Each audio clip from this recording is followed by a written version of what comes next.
rules. You've got two other things up here that really deal very, very specifically with different types of liberalism. One is going to be democratic liberalism, and the other one is going to be commercial liberalism. And this is what it's saying. Both of these are going to continue to build upon the theme of cooperation. Remember, liberals are going to believe that when countries cooperate, more order is going to be there, and when they cooperate, everyone can benefit from the current system. The idea behind democratic liberalism, very simply, is this. When you think about democracy, you think about government. And this is saying, under democratic liberalism, that the more countries that are democratic as far as their governments are concerned, the less likely there will be for conflict among them.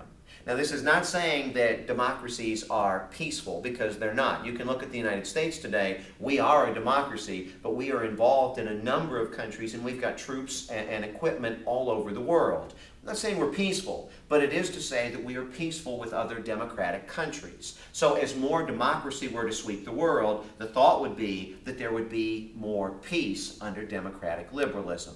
Commercial liberalism is going to be dealing with the same concept, only instead of government, it's going to be dealing with economics, or it's going to be dealing with trade.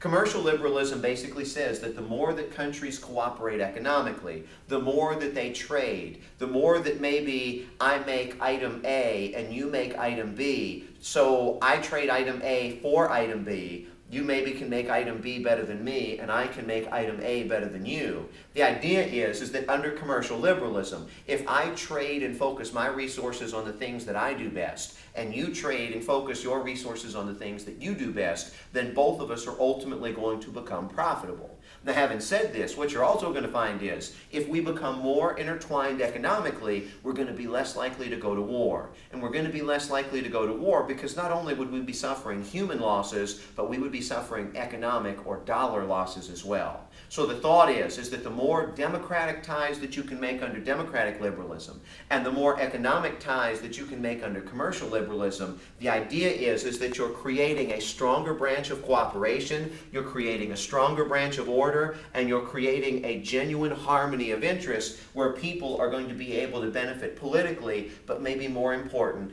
economically. One last thing to mention, and that is the concept of war.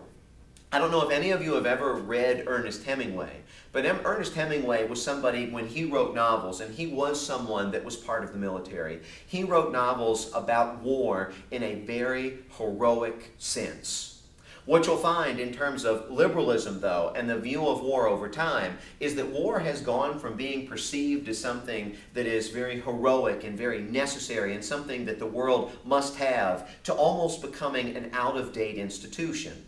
The thought is, when you think about it, granted, the United States spends an awful lot of money on its military, and it uses its military for the most part in some very effective manners. But having said this, the thought is that if you can solve issues, if you can solve conflicts without having to without having to basically rely upon war and troops, then you're doing a really good, a really effective job. If things do get to the point where war must break out, then effectively you have failed, and this is exactly what a liberal would say in regard to this. So when you put all this together, the realists in conclusion are going to be a little bit more conservative. They're going to be a little bit more pessimistic and distrusting, and they're going to expect conflict, but they're going to attempt to manage it.